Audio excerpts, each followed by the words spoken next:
하나님 말씀 봉독합니다. 요한복음 16장 1절에서부터 봉독하겠습니다. 요한복음 16장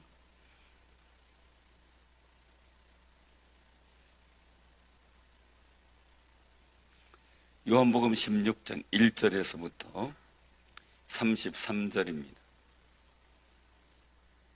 자, 교독합니다. 175쪽. 내가 이것을 너희에게 이름은 너희로 실족하지 않게 하려 함이니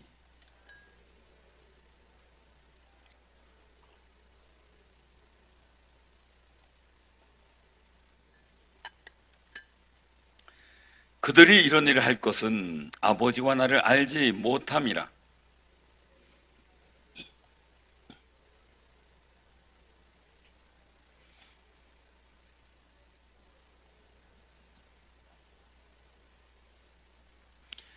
지금 내가 나를 보내신 이에게로 가는데 너희 중에서 나더러 어디로 가는지 묻는 자가 없고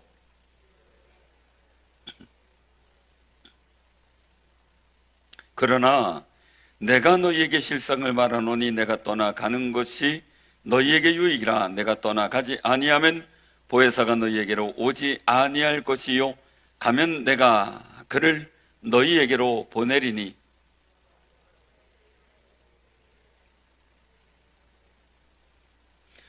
죄에 대하여람은 그들이 나를 믿지 아니하며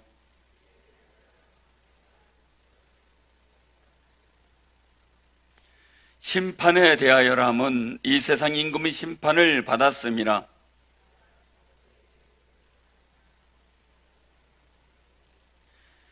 그러나 진리의 성령이 오시면 그가 너희를 모든 진리 가운데로 인도하시리니 그가 스스로 말하지 않고 오직 들은 것을 말하며 장래일을 너희에게 알리시리라.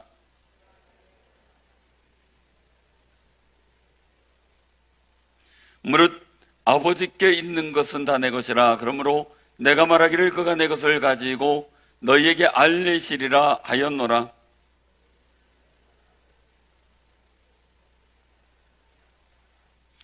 제자들 중에 서로 말하되 우리에게 말씀하신 바 조금 있으면 나를 보지 못하겠고 또 조금 있으면 나를 보리라 하시며 또 내가 아버지께로 감이라 하신 것이 무슨 말씀이냐 하고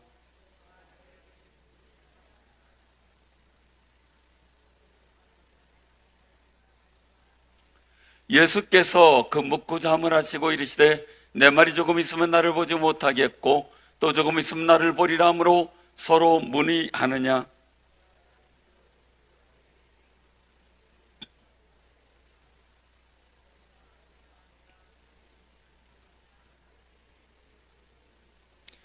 여자가 선하게 되면 그때가 이르렀으므로 근심하나 아기를 낳으면 세상에 사람 난 기쁨으로 말미암아 그 고통을 다시 기억하지 아니하느니라.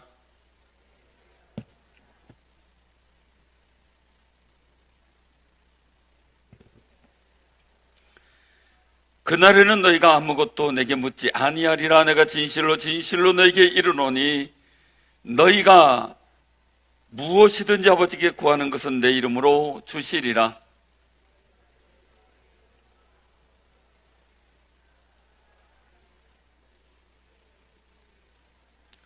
이것을 비유로 너희에게 일렀거니와 때가 이르면 다시는 비유로 너희에게 이르지 않고 아버지에 대한 것을 밝히 이르리라.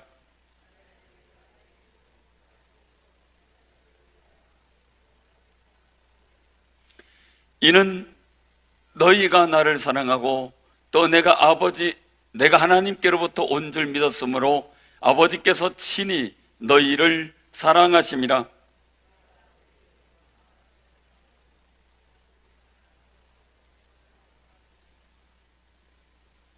제자들이 말하되 지금은 밝히 말씀하시고 아무 비유로도 하지 아니하시니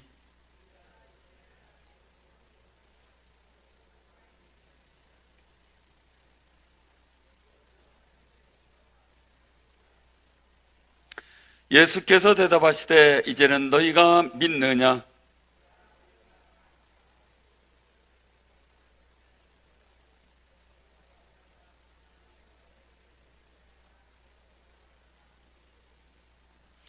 다 같이 합니다. 이것을 너희에게 이르는 것은 너희로 내 안에서 평안을 누리게 하려 함이라. 세상에서는 너희가 환난을 당하나 담대하라. 내가 세상을 이겼노라. 아멘. 아멘. 오늘 이 말씀 속에서 우리가 같이 은혜를 나누고자 하는데요, 오늘 이 말씀에 보면은 의미심장한 말씀이 좀 많이 나옵니다. 정말 우리가 오늘 말씀을 봉독하면서 꼭 찌르는 말씀이 있는데 그게 31절이에요. 이제는 너희가 믿느냐라는 거예요. 제자들이 그렇게 말씀하는 거죠. 밝히 분명하게 이야기를 하고 비유로도 하지 않고, 또 그래서 이제 주께서 모든 것을 하시고 사람의 물음을 기다리지 않는 줄 아나이다. 이로써 하나님께로부터 나오심을 우리가 믿사옵나이다. 그래, 이제는 너희가 믿느냐? 라고 대답을 하셔요. 이 사람이 믿음을 가진다는 게 참 어려워요. 그죠? 사람이 사람을 믿는다는 거 참 어렵다. 같이 한 집에 살면서도 서로 믿고 산다는 거 쉽지 않은 경우를 보게 돼요. 서로 같이 만나는 사람들끼리도 마찬가지죠. 예수님께서 3년 동안 공생을 지내면서 제자들과 함께 지냈는데 이제야 우리가 믿사옵나이다. 이제는 너희가 믿느냐? 이런 대화가 이제 오가는 상황이거든요. 근데 사람이 3년을 살아도 다른 게 있다면 뭐예요? 사람 마음의 깊이를 모른다는 거예요. 10길 못 속은 알아도 한길 사람. 근데 여러분들의 속이 한길인지 반길인지 모르잖아요. 볼 수가 없잖아요. 근데 사람 마음은 깊이보다는 바뀐다는 거죠. 변화무쌍하다는 거죠. 그래서 여자의 마음을 표현할 때 뭐라고 얘기를 해요? 왜 그래요? 흔들거리니까. 우리 청년을 한번 기도를 해줬어요. 기도를 해주면서 그렇게 힘드냐 그래서 제가 그렇게 힘드냐 그랬더니 힘들대요. 그래서 그 청년의 마음에 뭐가 있냐면 세상에 힘든 게 많이 있지만 도무지 여자들이 힘들다. 만나는 여자친구의 마음을 도무지 모르겠다는 거죠. 이렇게 하면 저렇게 하고 저렇게 하면 이렇게 얘기하고 뭐 어떻게 할 수 있는 방법이 없다는 거예요. 그래서 너무 변화무쌍한 마음을 만나서 그런 거죠. 그러니까 도무지 맞출 수가 없어서 고개를 갸우뚱하면서 정말 힘들다라는 마음의 고백을 하더라고요. 정말 힘드냐? 그렇게 힘드냐? 그랬더니 정말 힘들대요. 사랑하는 성도들, 마음의 변화무쌍. 제자들도 마음의 변화가 무쌍하잖아요. 그죠? 사람의 마음은 실수할 수도 있죠. 베드로처럼 죽는 데까지 따라가겠습니다. 그러다가 너도 그 당이지? 그러면 어떻게 해요? 아니야. 그렇게 얘기를 하는 게 사람의 자기 보호 본능이에요. 오히려 예수님을 저주하면서 부인하는 이 상황까지도 가잖아요. 그렇지만 우리가 굉장히 중요한 것이에요. 믿음은 뭐라 그랬어요? 바라는 것도 실상인데 믿음은 자체가요, 신뢰, 말 그대로 중심을 잡고 있는 거라고 보면 되지만 대상, 예수님, 하나님에 대한 변함없는 마음이어야 돼요. 어떤 상황이 되어도. 그래서 이 성경에 나온 사람들의 모습을 보면 요셉이든 욥이든 다윗이든 보면요, 믿음의 거룩한 승리라는 사람은 상황에서 그 믿음이 바뀌질 않아요. 부유하고 강성했을 때도 욥의 마음은 항상 있었고, 재산이 다 없어지고 부도 나고 망하고 건강했고 집안이 다 풍지박산돼도 여전히 욥은 하나님 앞에 있었다는 거죠. 그게 중요하죠. 요셉도 아버지 품에 있을 때도 여전히 하나님을 믿었고, 그리고 노예로 팔렸을 때도 여전히 하나님이 함께 하셨단 말이에요. 다른 거예요. 그런데 굉장히 중요한 거죠. 욥의 고백 속에서 저는 귀로만 들었어요. 이제는 어떻게 돼요? 눈으로 본 것 같다는 거죠. 눈으로 배움나이다. 더 분명하게 보게 된 거예요. 근데 우리 믿음은 이때 제자들의 믿음은요, 없었다는 게 아니에요. 더 분명하게 보이게 됐다는 거죠. 근데 이들의 믿음이 언제 더 온전해져요? 믿음은 온전해져야 돼요. 믿음이라는 것은. 믿음이 언제 온전해져요? 성령 강림 후예요. 성령 강림. 성령 강림 후에 그들이 이제는 하나님의 말씀에 대한 믿음도, 그리고 또한 그들이 어떤 상황에서도 예수를 나의 주라 고백하는 그 고백이 흔들리지 않아요. 잡혀갔을 때도, 감옥에서도 여전히 마찬가지라는 거죠. 그래서 이제는 너희가 믿느냐 이 말씀 보면서요, 우리에게도 이제는 너희가 믿느냐라고 주님이 그러실 거예요. 그죠? 그런 믿음의 고백을 하며 사는 귀한 삶이 되시기를 바랍니다. 그런데 예수님의 믿음은 어떤 믿음이었냐라는 거죠. 자, 굉장히 중요한 그런 모습들이에요. 예수님의 믿음은 좀 달라요.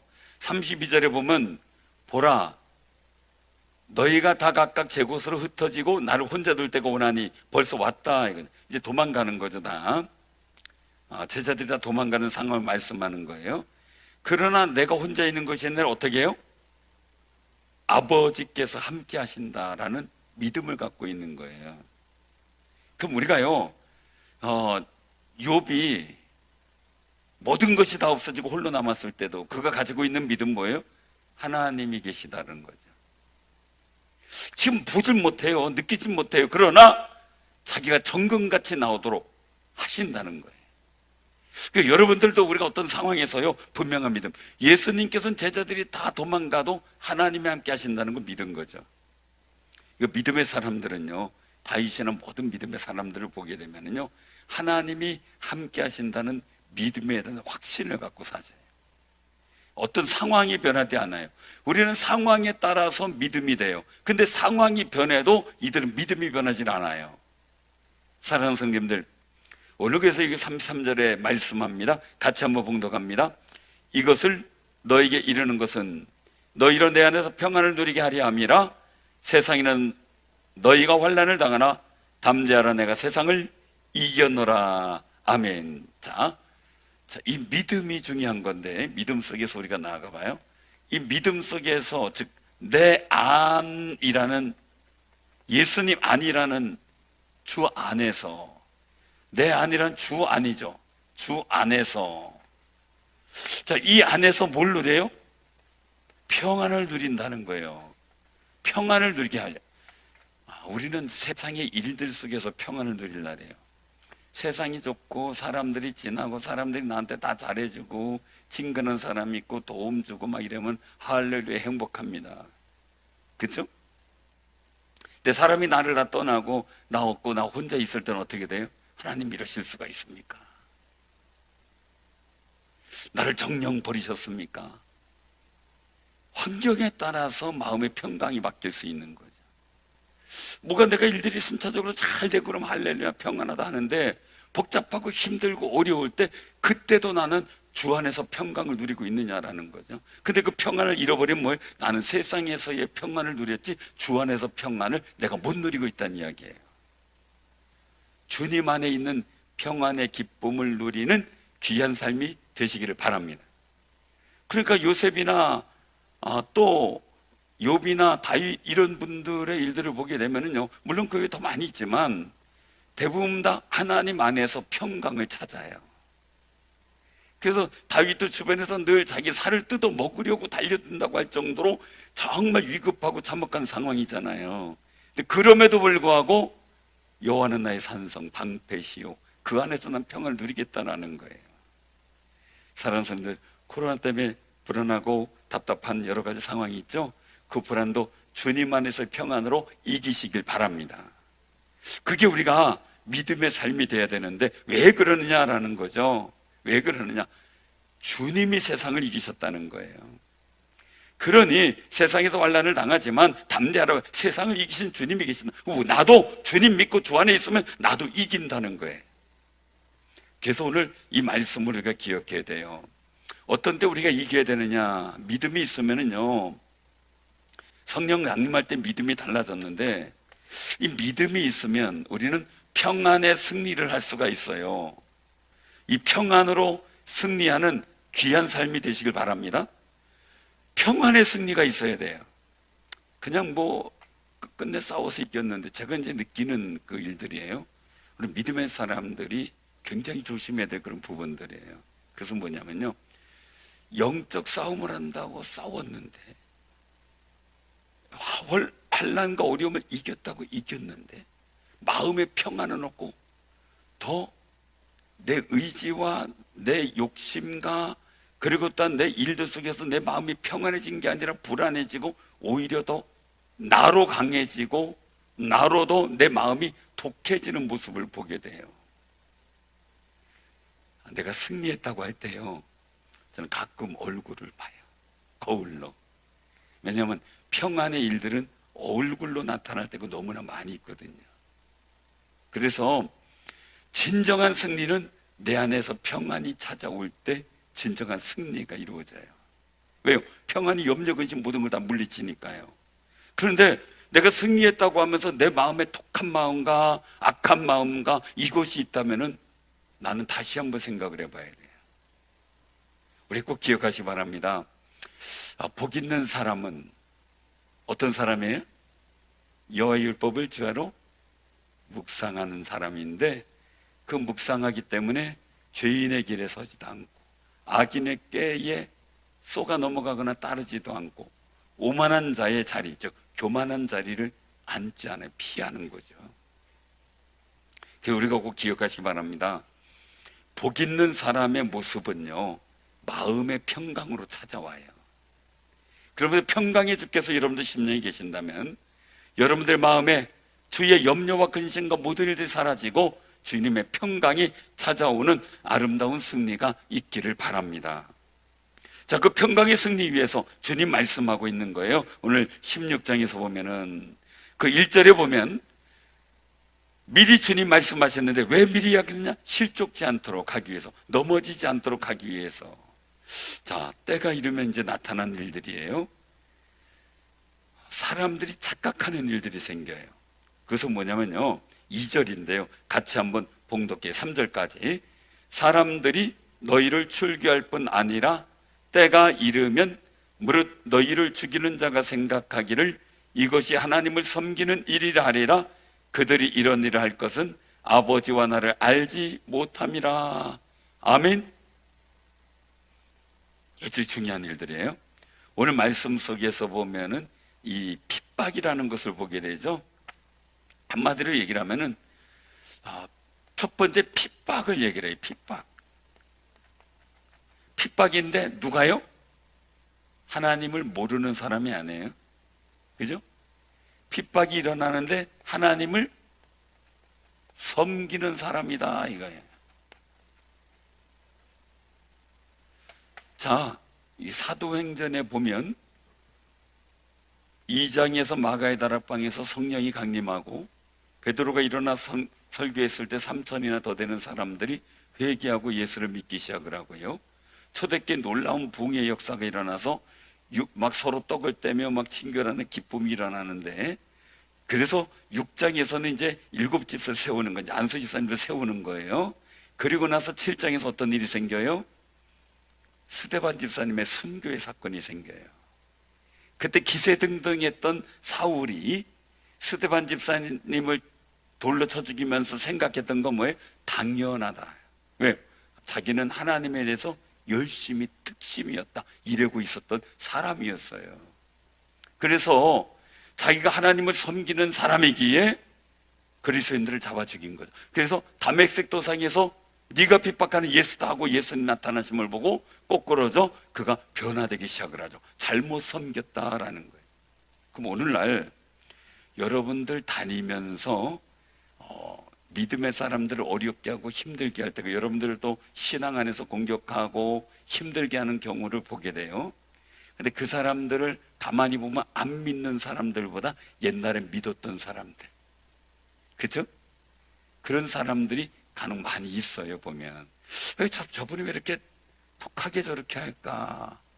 그러면 옛날에 다녔을 때 상처 입었든지 뭐 했든지 아이고 나도 하나님 믿는다 막 이러면서 오히려 더 심하게 이 교인들을 힘들게 하는 그런 경우를 많이 보게 되거든요.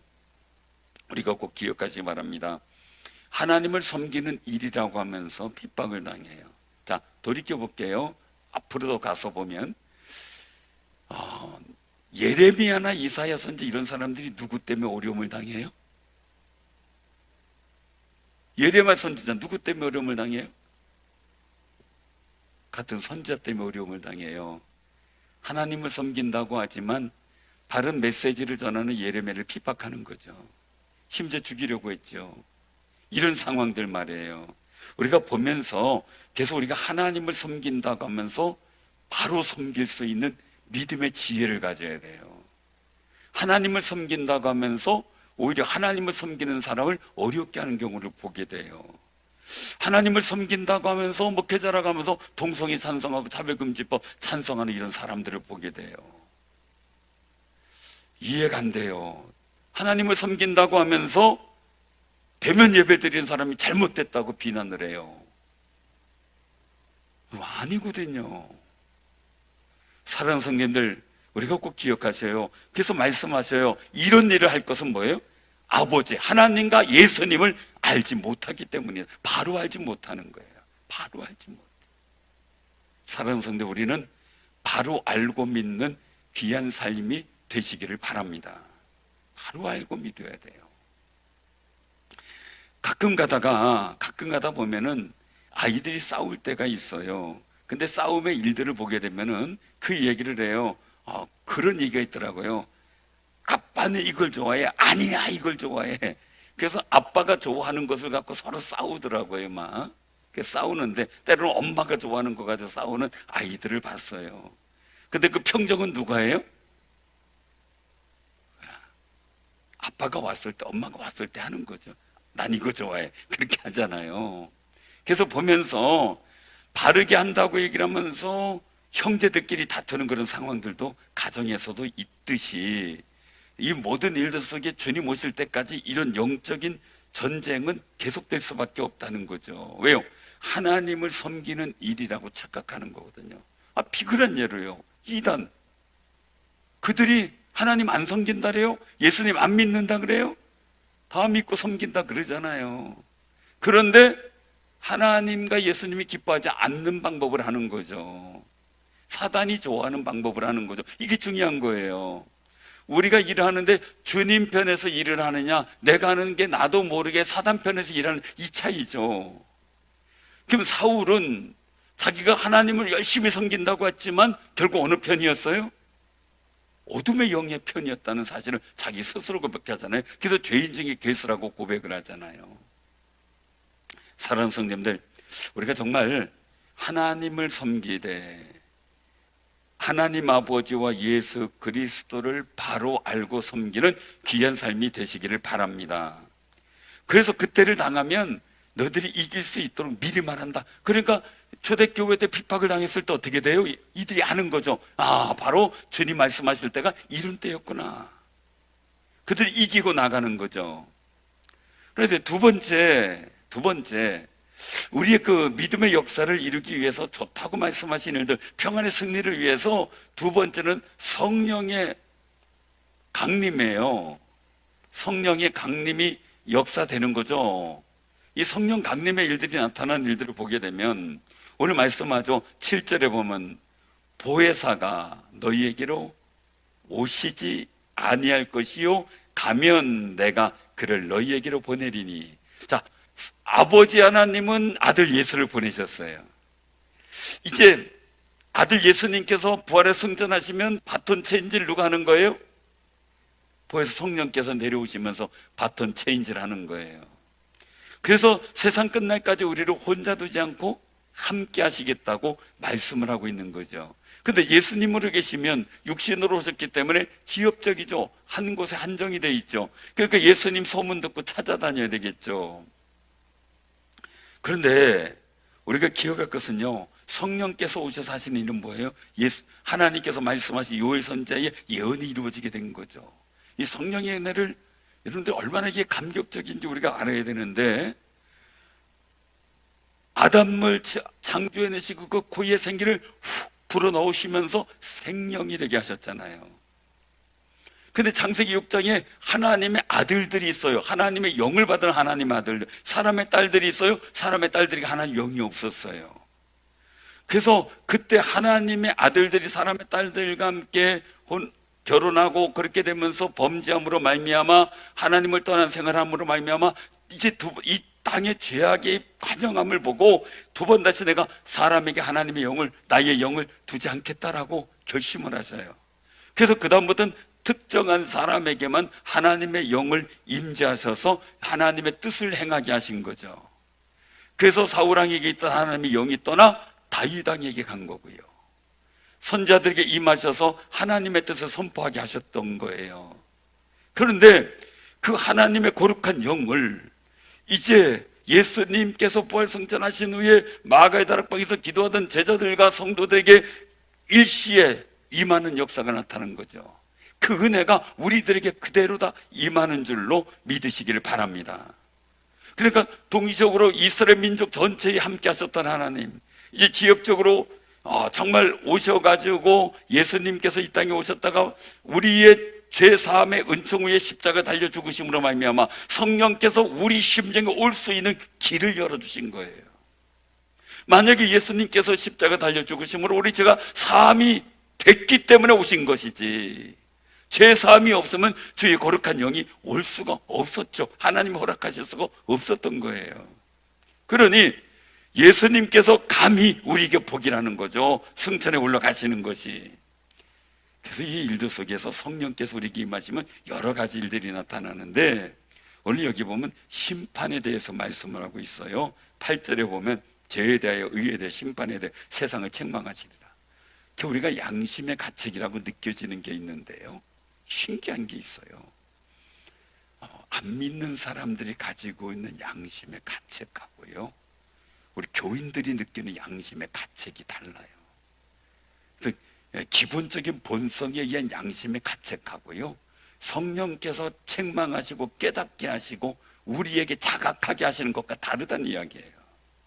그래서 우리 믿음의 사람은요, 정말 죄가 뭔지 의가 뭔지 정말 이 성령께서 낱낱이 일러주시고 감동받게 하시고 깨닫게 하시는 거예요. 그 여러분들이 가지고 있는 죄의식과 그리고 또 우리 스스로 가지고 있는 나 자신에 대한 반성하고 책망하는 일이 세상 사람들이 갖는 것하고 달라요. 저는 그걸 어떻게 경험했냐면요, 제가 성령의 은혜를 경험하고 내가 마음에 느끼는 것과 성령의 은혜를 경험하기 전과 양심의 가책하고 다르더라고요. 그 책망과 그 은혜가 무엇인지 분명히 알았기 때문이죠. 사랑하는 성도님들, 우리 꼭 기억하세요. 그런데 굉장히 중요한 지혜가 있어요. 그것은 뭐냐면요, 우리 여기서 말씀하셔요. 그 10절 11절에 보면 같이 한번 봉독합니다. 자, 시작. 의에 대하여라 함은 내가 아버지께로 가니 너희가 다시 나를 보지 못함이요, 심판에 대하여라 함은 이 세상 임금이 심판을 받았음이라. 아멘. 자, 의에 대하여, 심판에 대해 세상을 책망한다. 즉, 의는 예수님께서 아버지께로 가는 것, 다시 보지 못하는 거예요. 그런데 우리는 꼭 기억해요. 성령의 충만함으로 예수님이 다시 오심을 기다리고 있어요. 그래서 완전한 의, 우리를 의롭게 하셨죠. 굉장히 중요한 거는요, 내가 아무리 죄를 고백해도요, 죄를 고백, 양심의 가책이라는 건 늘 따라다녀요. 이거 꼭 들으셔야 돼요. 내가 죄를 고백을 해도 또 엎드리면은 또 죄가 생각이 나요. 그런데요, 성령의 은혜로 되면요, 성령의 은혜로 되면 하나님 아버지께 가서 그 보좌 우편에서 나를 중보하고 계시는 주님을 믿게 됨으로요, 내가 의롭게 되었다는 사실의 확신을 성령을 통해서 분명히 주셔요. 그러니까 이 양심의 가책이나 죄에 대한 고백의 일들은요, 그냥 내 생각 속에서 내가 사함 받았습니다 이렇게 하는 게 아니라 성령께서 나로 하여금 내 죄가 사해졌고 의롭게 되었다고 확신을 주는 거예요. 그러므로 기도할 때요, 우리는 내 생각에서 이렇게 기도해요. 근데 내 생각에서 기도하고 계속 기도하다 보면 나중에 성령의 은혜로 내 마음에서부터 그 모든 죄에 대하여 고백하게 되고 내 죄가 주 앞에서 사해졌음을 확신하게 되는 놀라운 은혜를 경험하게 돼요. 그럴 때 전에는 막 그냥 고백하고 용서해 주세요, 잘못했습니다 해놓고 나서도 돌아서 나 용서 못 받았나 봐 막 이렇게 괴로워요. 근데 성령의 은혜로 하게 되면요, 한번 고백한 죄에 대해서 깨끗하게 내게 사해졌고 내가 하나님의 의를 덧입은, 하나님께 오히려 다 인정함을 받은 의인이라는 확신이 들어요. 그래서 고백한 죄에 대해서 생각나지 않고 하나님 앞에 더 의롭게 살아가려고 하는 용기와 담력이 생겨요. 그런 아름다운 영적 체험이 여러분들에게 넘치는 역사가 있기를 바랍니다. 그러면 양심의 가책하고 다른 거죠. 그리고 세상은 믿음의 사람들을 심판을 해요. 그리고 우리는 어둠의 영적 역사를 두려워해요. 귀신 그러면 기분 좋은 사람 없죠, 그죠? 저는 제일 속상한 사람들이요, 지나다니면서 저 등짝에 뭐 뱀 하나가 붙었네 막 이래. 왜? 그거요, 제가 꼭 말씀드려요. 뭐 눈에 뭐만 보여요? 걔 눈에 뭐가 보여요? 다른 거예요. 제가 말씀드린 거예요. 귀신이나 이런 거는요, 점쟁이도 무당도 안 믿는 어떤 영적인 역사인 사람 다 봐요. 그러나 그들이 못 보는 게 있어요. 천사를 못 보고요, 하나님의 영광을 못 봐요. 우리 믿음의 사람은요, 거룩하게 하나님의 사람들이에요. 거룩한 영광과 은혜를 봐야 돼요. 그래서 오늘 여기서 말씀하고 있어요. 14절에 그가 내 영광을 알리리니 내 것을 가지고 너에게 알리겠습니다. 우리는 세속화된 거 보는 게 아니에요. 하나님 앞에 제가 늘상 기도했던 게 있어요. 저는 기도하면서 저는 솔직히 말씀드려요.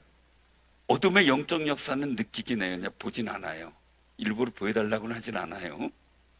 제가 어둠의 영적 역사를 보고 그냥 가슴에 손 얹고 기도하다 보면은 그냥 떠나가요. 그러니까 전에 있던 기도원 집회 갈 때 거기에서 막 그 스텝진들, 전사님들 부목적이니까 이제 기도원 부목이죠. 그 부원장 해가지고 뭐 해가지고 한 9명 정도가 막 귀신 사람 대고서 막 쫓아내고 그랬는데 한 분이 씩씩거리면서 왔어요. 그래서 이제 왜 그런가 그랬더니 왜 이렇게 이제 식사하는데 와가지고 막 씩씩거리더라고요. 기분 나빠 죽겠다. 그래서 왜 그러냐고 제가 그랬어요. 물었어요. 식사나 자 기쁘게 하셔야죠. 이렇게 화를 내시면서 식사를 하시냐 그랬더니 하는 얘기가, 아니 우리가 모여서 막 그냥 요아실에서 막 귀신 떠나가라고 막 열심히 기도하는데 비시시 웃으면서 눈을 띄 뜨더니 한눈 뜨더니 한마디 하더니 야 니네 가지고 되겠냐 그러더래. 야 그 원장님이나 유승준 목사 오시라래라 그래야 될 것 같다. 니네 가지고 안 되겠다. 야 그러더래요. 근데 거기서 쏘은 거예요. 왜? 그 말 듣자마자 기도할 수 있는 힘이 쭉 빠져버린 거예요. 안 돼요. 그러면 떠들지 말고 예수로 떠나갈지어다 하고선 강하게 밀어붙여야 되는데 거기 위축이 돼버려요. 사랑하는 성도님들, 그냥 손 얹고 기도하면 떠나가요. 제가 그 전라도 광주에 있는 일국중앙교회 전에 한 번 신문에 났었죠. 그 저기 때문에 코로나 확산된 그런 그 교회예요. 그 교회가 했을 때 정말 그 밤 11시부터 새벽 4시 반까지 기도를 해줬던 데인데 이 다른 데는 이렇게 기도해 주다가 보면은 반쯤 가버려요. 솔직한 얘기로. 근데 그 교회는 숫자가 계속 늘어나요. 그 밤 1시, 2시에요. 구역 식구들 전화해가지고 불러내드리니까요. 그래서 손 얹고 기도하면 귀신 떠나가고 하는 게 막 나타나고 하니까 이분들이 놀래가지고 계속 불러나오는데 새벽 4시 반까지 기도해주고 한숨도 못 자고 제가 충주로 올라왔어요. 근데 그때 무슨 정신으로 올라왔는지 몰라도 하여간 안 졸리고 왔어요. 그리고 이제 저는 떨어졌죠. 그런데 중요한 거는요, 그냥 떠나가라, 아내 가슴에 손을 그 예수의 이름으로 나갈지어다. 그러면 그냥 거품 물고 나가는 거예요. 근데 제가 이 말씀을 왜 드리냐면요, 우리가 꼭 기억을 해야 돼요. 우리 여기서 말씀 속에서 가지고 있는 그 일들을 보게 되면 우리는 하나님의 거룩한 영광을 보고 그 영광을 사모해야 돼요. 그리고 주의 제단에서도 하나님의 영광과 그 은혜를 선포해야 돼요. 다니면서요, 괜히 뭐 진짜 무슨 신나라 까먹는 소리 하지 마세요. 우리는 영광의 일들을 말씀하고 성령 충만한 사람이라면 하나님의 영광을 보고 그 영광스러움과 그 은혜를 나타내야 돼요. 그래서 만약에 여러분들 눈에 뭐가 이상한 게 막 보인다 그러면요, 우리 예수님을 떠나가고 이런 거 보이지 않게 해달라고 기도해야 돼요. 왜요? 저속한 건 안 보는 게 나아요. 영광스러움 봐야 돼요. 무조건 봐야 돼요. 그러니까 여러분들 그 일들을 가지고서요 계속 하는 거 왜 그러냐면 사람은 보는 대로 바뀌어요. 희한하게 보는 대로 바뀌어요. 여러분들 뭐 저기 이 여러분 노숙자가 별거 안 해요. 여러분들 가서 노숙자하고 한 달만 지내봐요. 안 될 것 같아요? 똑같아요. 금방 바뀌어요. 노숙자 데려다가, 근데 문제는 노숙자를 데려다가 일 시키는 일을 했어요, 전에 어느 정부 때. 그래서 내 친구가 건설회사 현장 소장이었는데 노숙자 오라 그러면 안 온대요. 그러면 찾아다니면서 차를 왜? 그 직장 인구의 몇 명은 꼭 아주 확정적이게 와야 돼요. 아주 힘들대요. 왜요? 안 오니까 또 찾으러 가야 되고, 아직 모셔다 놓고 일도 안 하고 빈둥거리고 있어요. 안 바뀐대. 왜? 안 봐요. 복 있는 사람들, 열심히 하는 사람 안 봐요. 안 보니까 안 돼요. 사랑하는 성도님들, 우리는 영광스러운 존재예요. 성령께서 보여주시는 영광스러운 역사를 바라보며 우리 스스로 그 본대로 바뀌는 거예요. 믿음은 들음에서도 나지만 보는 데서 나와요. 제가 테니스 배울 때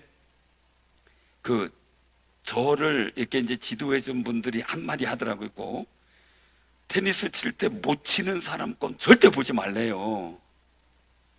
그리고 잘 치는 사람 것만 보래요.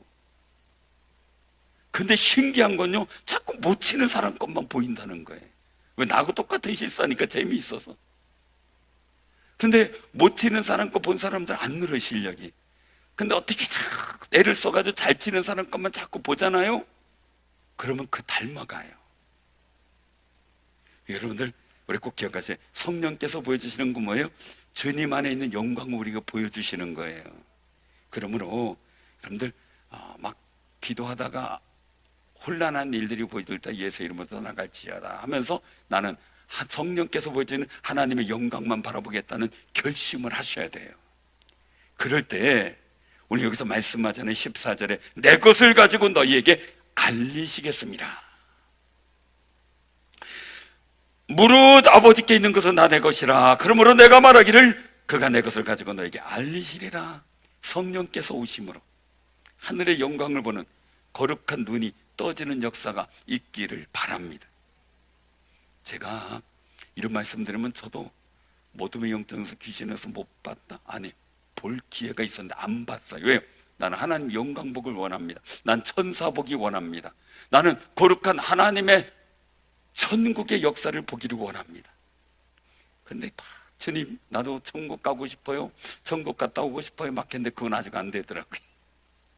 그래서 하나님 앞에 더 기도해야 되겠다 생각은 하고 있는데요.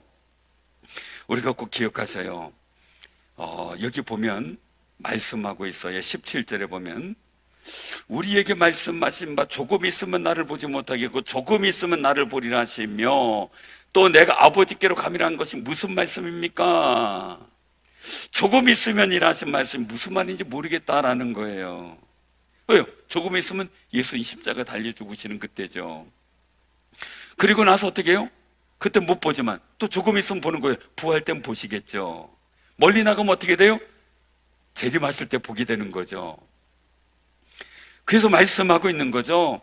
예수님께서 말씀하시는 20절에 보면 진실로 너에게 이르노니 너희는 꼭 하고 애통하겠어요. 예수님이 죽으셨을 때 제자들 애통하죠. 세상은 다 이긴 것처럼 기뻐하죠. 그런데 너희는 근심하겠으나 너희 근심이 도리어 기쁨이 돼. 부활 후의 기쁨 말하는 거죠. 여자가 해산하게 되면 얼마나 근심해요, 그죠? 근데 태어난 아기를 보면 너무너무 기쁘잖아요.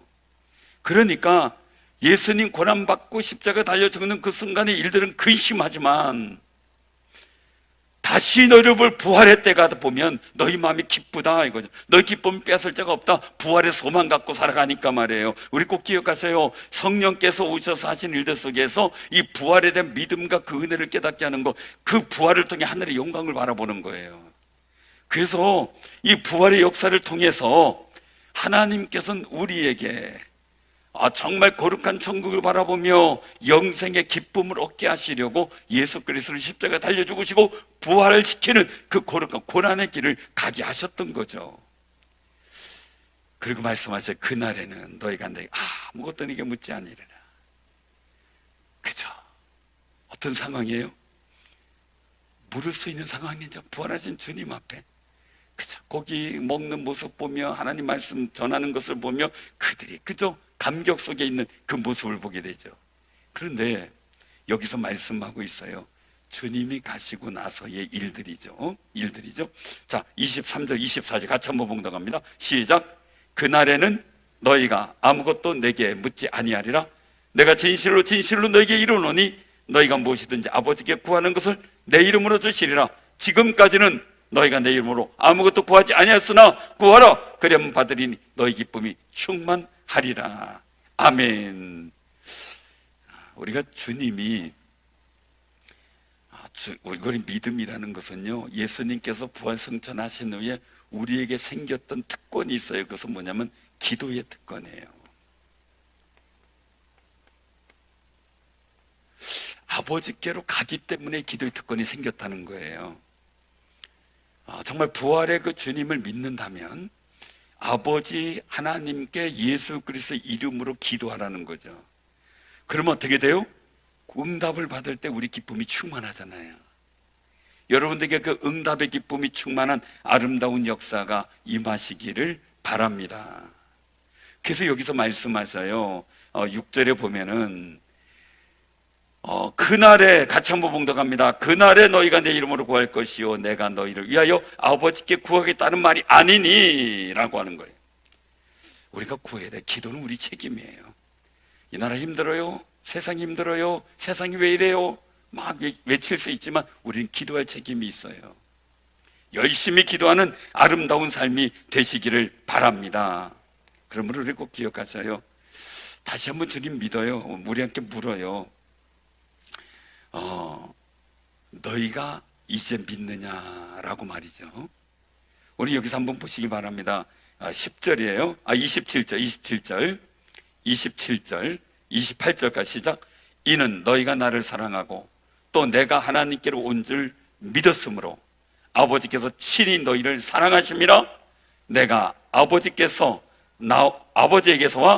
나와 세상에 왔고 다시 세상을 떠나 아버지께로 가노라. 다시 한번 28절이요. 내가 아버지에게서 나와 세상에 왔고 다시 세상을 떠나 아버지께로 가노라 하시니. 아멘. 자, 이 속에서 나오는 말씀은 뭐예요? 다시 한번 말씀을 드리면 어디로 연결되냐면 7절하고 연결되죠. 내가 떠나가는 것이 너에게 유익이라. 내가 떠나가지 않으면 보혜사가 너에게로 오시지 아니할 것이요. 그러므로 우리는 이 사순절 기간을 생각을 해야 돼요. 예수님께서 십자가 달려 죽으시고 고난받고 하는 그 과정들 속에서 부활의 일들이 준비가 되고요, 부활의 역사를 통해 아버지께로 갈 때 성령께서 이 땅에 내려오시는 놀라운 역사가 이루어졌어요. 그러면 이게 주님 말씀이 사실로 확인된 거죠. 그러면요, 우리 꼭 기억하셔야 돼요.